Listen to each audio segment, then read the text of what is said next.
गणपती बाप्पा मोरया. खरं तर राज्यभरात सध्या उल्हास आहे. गणपती बाप्पाचं आगमन झालंय, काही ठिकाणी विसर्जन सुद्धा सुरू आहे आणि एक वेगळ्या प्रकारचं भारावून टाकणारं वातावरण संपूर्ण राज्यभरात आहे बाप्पाच्या आगमनानंतर.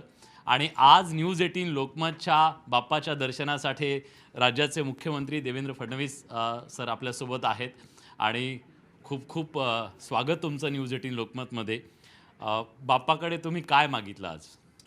पहिल्यांदा तर मी न्यूज 18 लोकमतच्या सर्व प्रेक्षकांना गणेश पर्वाच्या गणेशोत्सवाच्या खूप खूप शुभेच्छा देतो आणि तुमच्या माध्यमातून जगभरातल्या गणेशप्रेमींना मी खूप खूप शुभेच्छा देतो.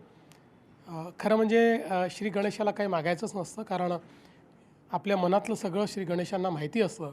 पण तरी देखील श्री गणेश ही बुद्धीची देवता आहे, त्यामुळे त्यांना सुबुद्धी मागितली पाहिजे. त्यामुळे माझ्याकरता सुबुद्धी मागतो आणि सगळ्यांकरता सुबुद्धी मागतो. सन्मार्ग हा त्यांना मागितला पाहिजे, त्यामुळे मीही सन्मार्गाने चाललो पाहिजे आणि इतरही सन्मार्गाने चालले पाहिजे असं मागणं मागतो. आणि त्यासोबत ही समृद्धीची देवता आहे, कारण आपण कुठल्याही गोष्टीची सुरुवात म्हणजे श्री गणेशा करतो.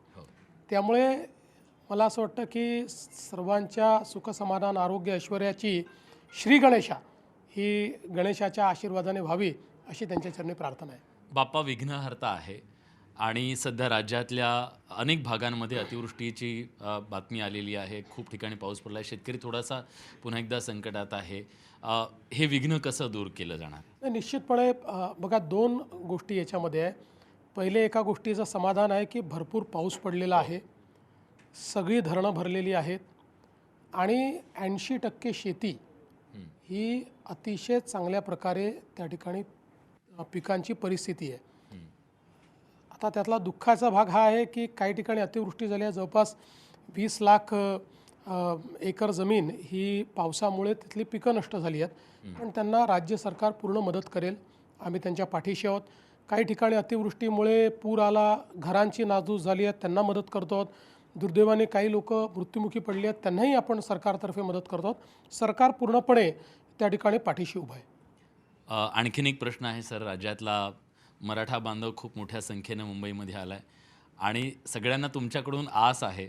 याआधी त्यांची एक मागणी तुम्ही निश्चित पूर्ण केलेली आहे, पण पुन्हा एकदा अजून एक नवी मागणी घेऊन तुमच्याकडे आले. मुळामध्ये आपण जर बघितलं तर मराठा समाजाकरता जे काही निर्णय झाले 2014 पासून 2025पर्यंत जेव्हा आमचं सरकार होतं तेव्हाच झालेले निर्णय आहेत.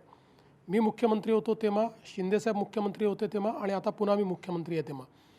आपण जर बघितलं तर पहिल्यांदा माझ्या काळात आरक्षण दिलं, मग शिंदेसाहेबांच्या काळात आरक्षण दिलं. आपण त्या ठिकाणी सारथीसारखी एक संस्था तयार केली की ज्या संस्थेच्या माध्यमातून आज IAS IPS MPSCमध्ये मराठा तरुणांचा टक्का आपण वाढवला. शिक्षणामध्ये आपण फी प्रतिपूर्ती सुरू केली, त्यामुळे उच्च शिक्षण सोपं केलं. परदेशी शिक्षणाकरता शिष्यवृत्ती दिली. शिक्षणाकरता फी प्रतिपूर्ती मिळाली तरी अनेकांची तक्रार होती किंवा अनेकांचं हे दुःख होतं की आम्ही राहायचं कुठे, आमच्याकरता हॉस्टेल्स नाहीत, आमच्याकरता व्यवस्था नाही. त्याकरता आपण पंजाबराव देशमुख निर्वाह भत्ता योजना सुरू केला. 60,000 रुपये राहण्याकरता देखील आपण त्या ठिकाणी देणं सुरू केलं.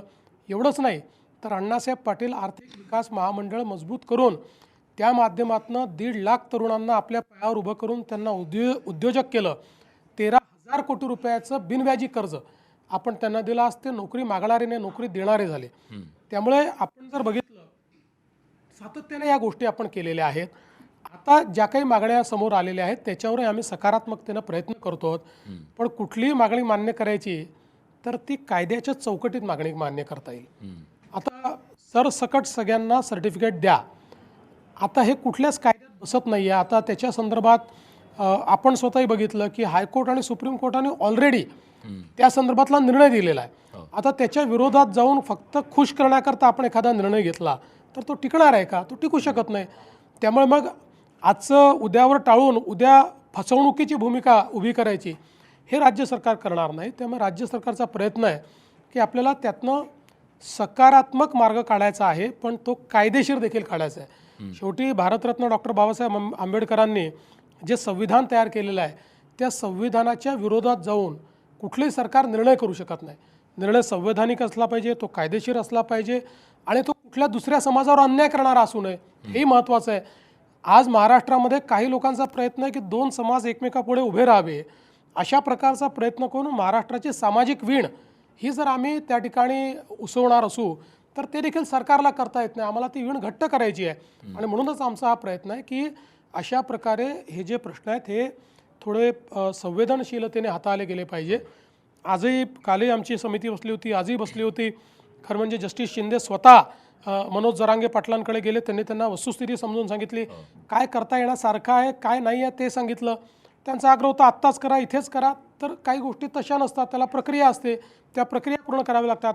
आजही सकाळी जी आपली आरक्षणाची मंत्रिमंडळ उपसमिती आहे त्याची बैठक झाली. आता ते उपसमितीचे लोक राज्याचे महाधिवक्ता आहेत त्यांच्याशी चर्चा करणार आहेत. त्यामुळे या सगळ्या गोष्टी सकारात्मकतेनं करण्याचा प्रयत्न आमचा आहे. नक्की सर, अतिशय संवेदनशील असा हा विषय आहे आणि संवेदनशीलतेनं तो हाताळत असताना सगळ्यांचं समाधान करून हे जे सगळे मराठा आंदोलक आले सुरक्षितपणे घरी जातील अशी आशा करूया. आणि खूप खूप शुभेच्छा तुम्हाला. धन्यवाद. बाप्पाने जशा सगळ्या इच्छा तुमच्या पूर्ण केल्या, पुढच्याही सगळ्या इच्छा पूर्ण करू आणि महाराष्ट्राला अधिक विकसित करण्यासाठी तुम्हाला शक्ती मिळो यासाठी खूप शुभेच्छा सर तुम्हाला. खूप खूप आभारी आहे.